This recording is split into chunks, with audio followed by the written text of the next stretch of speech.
In the first weeks of the Trump administration, the U.S. immigration policy has caused a backlash as thousands of undocumented immigrants were arrested. However, despite the significant increase in deportations, President Trump has expressed dissatisfaction that the number is not large enough. He believes that the number of deportations should be higher and has expressed anger at senior officials in the administration for this. Sources from the White House and the U.S.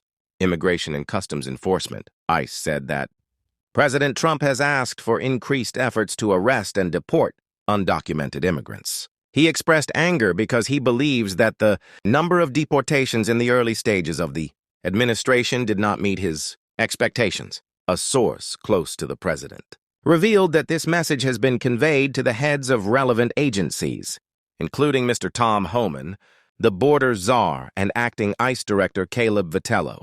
According to sources, Homan expressed dissatisfaction with the number of arrests and deportations. In his calls with ICE agents, he felt that the agency was not making the number of arrests and deportations that the Trump administration wanted. In addition, daily arrest quotas were set, with a target of 1,200 to 1,400 arrests per day, but the actual number has not yet been met.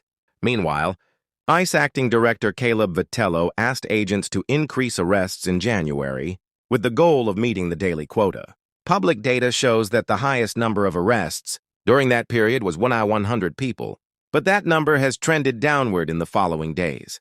On February 4th, the number of immigrants apprehended was just over 800, and by the end of last week, there were only about 300 arrests, according to insiders. According to previous commitments, President Trump has promised to carry out millions and millions of deportations during his term. To achieve this goal, the administration would need to deport more than 2,700 people a day for a year, or 1 million people a year. However, arrests do not necessarily mean that those arrested will be immediately deported. According to the White House, in the first 2 weeks of the Trump administration, more than 8,000 immigrants were apprehended, but 461 of them were released.